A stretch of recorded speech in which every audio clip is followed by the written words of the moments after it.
Good morning. My name is Chad Lowery with the 2012 West Star class, and I'm doing an interview today with a leader in our community. We're in the Humboldt, Medina area, and the man that I've picked today is J.H. Luckey. That's a unique name, and here he sits next to me. Can you tell us what the name J.H. Luckey, how'd you get that? Yeah, I can tell you how I get it. I had two granddaddies. One of them was John Henry, the other was James Hamilton, and they couldn't decide what to give me, so they used just the initials. So I wound up with initials on it. J.H. only. When I was in the Navy in World War II, they'd asked me my name. I'd say J.H. Luckey. They said, "I want your whole name." I said, "That's it." So he'd give me a cussing and said, "Get over and sit down and decide what your name is." Well, I'd get over and cross my legs and sit there, and they'd finally want to know what your name is. I said, "J.H. Luckey." That's all I ever had. They'd finally take me to last. Well, Mr. Luckey, what I'm going to interview him about is he's a farmer. And that's part of his career. That's all he's ever done here. And farming in West Tennessee is a big deal. Not only is he a farmer and a great leader to this community, but he's my granddaddy. So this is a very special interview to me. So I'm going to start with a few questions. How do you describe your career? How do I describe my what? Your career, what you've done for a living. Well, I love it. That's all I can say. It's what I've wanted from baby up. From baby up. From baby on up. That's what I've been in my mind, and I love it. Well, can you tell from when you started farming about how many acres did you and your daddy or brothers have? And then after you answer that, can you tell about how many acres your farm has today?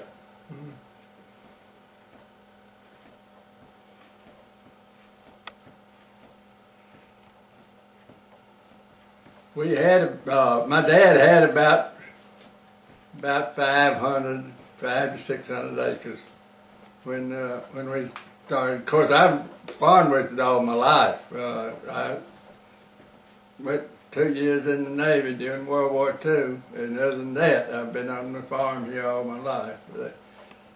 We still own the family farm, and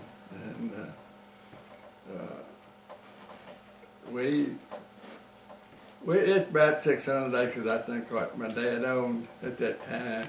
And today, we own quite a bit more. Do you think you're not only owned but farming? Do you think you're in the 18, 20,000 acres, 8,000 acres? What do you think? Oh, we grow about 6,000 acres of cropland, and we've got probably a couple thousand acres. We can have cattle. Probably got a couple thousand acres in pasture that are rent. Now we don't own all that. Some of it's rented, and some of it we own. So from your younger days, you've went from about 600 acres to maybe 10,000 acres today. Well, it's not hardly 10,000 acres. I wouldn't think it's 8,000. About 8,000. That's still a pretty big jump. Yeah. Did you ever think you would farm 8,000 acres? No. Well, that brings me to my next question. Describe some of the changes you've seen in farming. Well, when I started farming, we were planting cotton with a one-row planter with a mule walking on the road planting. Today we got a 16-row planter pulling a John Deere tractor with the air conditioners. That's what I was trying to come at. With air conditioners on it, planting 16 rows, and none of it is tore up and.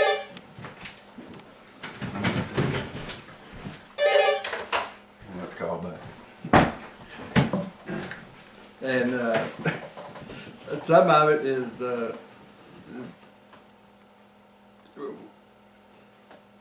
at that time we was breaking ground with a mule breaking plow on a 20-acre field, and you'd take a strip about that wide all the way around it, falling in the furrow. today you've got a tractor with a 30-foot disc on it, and you can do more in a day than you did in a whole year. Well, that's a big difference. Hello? Hey, can you call back in a minute? No, give me 10. I know, call back in about 10 minutes. That was Mama. Well, let's see. What have you seen or experienced over your professional life that has had the biggest impact on farming? And you may have just mentioned it, but you may not have. The biggest impact on farming. Well, the biggest impact on farming is the technology that's come out with it. The seeds are all now Roundup ready. Roundup ready, that kind of stuff, and the fertilizer is different now than it was then. You can get whatever you want now, and back then when you get 6-12-12 or 3-9-18 or something like that. I'm going to say that not a whole lot to change, but well, do you have any funny farming stories? And I told one this morning. You might not want to tell it when I hit you in the head with a stick one time. But you may have a funny story. I have got. I saw that. I haven't got any funny story. Well, I'll tell it. I was running a cow up in the trailer and she wouldn't go, and I reared back to hit her with a stick, and I hit my granddaddy right there between the eyes. And he almost hit me back, but anyway. That's back when you was a kid. That's right. One of the questions left there, you were also a county commissioner for how many years in Gibson County? 20 years in county commissioner. 20 years. What influenced your success as a farmer? What do you think influenced your success as a farmer? It may have been because that's the only thing you had to do or knew to do. Well, I think, I don't know. All right. As far as your community goes here, the Humboldt, Medina area, whatever you call this community here, describe the changes you've experienced in this community. Oh.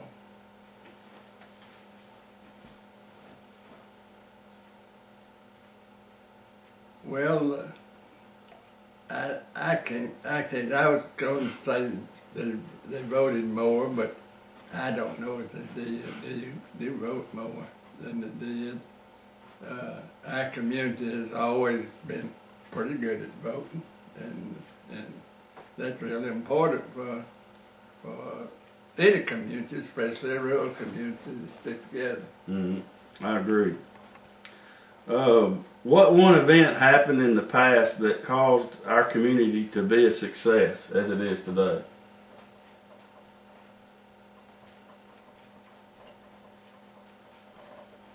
What one?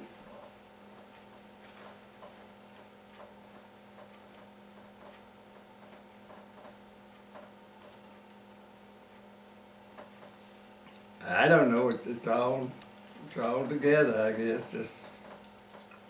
What do you think? Our school system? Well, sure, the school system is.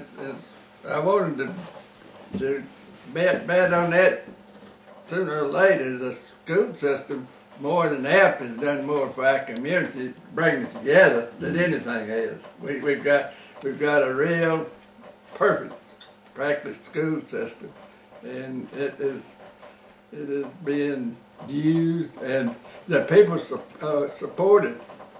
I heard I was at one of the meetings, and I heard them say that more people come to that meeting than would come to a whole meeting for the whole year. Right. They'd come to that one meeting more than they would come when it's all added together. On a personal aspect, do you remember an event that happened in your youth that had a major impact on your life from that point on? Maybe the military or something like that. Well, of course, in the military, but I think what made my major impact in my life was when I married. I would say so. Well, it did. It Yeah. did make a big thing for my life. And if you could leave one message for future generations, what would it be? To listen and be aware of any technology that comes along, because the technology has changed all the way through for me, and if it changed this much in several years, we used to have 12, 15 mules and plow with a plow. Today we got 7, 8 tractors and can do more in a day than the mules can do in a lifetime.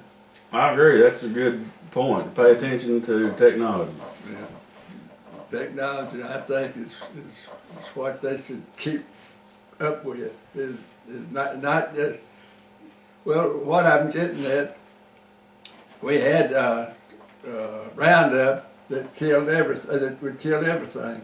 Now there's stuff that it don't kill, and if you don't follow technology enough to know what's going to kill that particular plant that you've got, well, your farm's ruined in 2 or 3 years. Yeah. Because you can't find any hoe hands now, and you couldn't pay them if you found them. I wouldn't do it. How do you want to be remembered?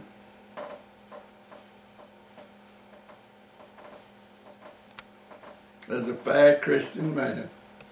That's fair enough. I believe that will happen. You've done that. Well, I do appreciate you taking your time to give us this interview, and I personally want to thank you from our West Star leadership class, but I more personally want to thank you as your grandson, and thank you for, you've been a great leader for me and somebody to look up to. Thank you. Yes, sir. Thank y'all.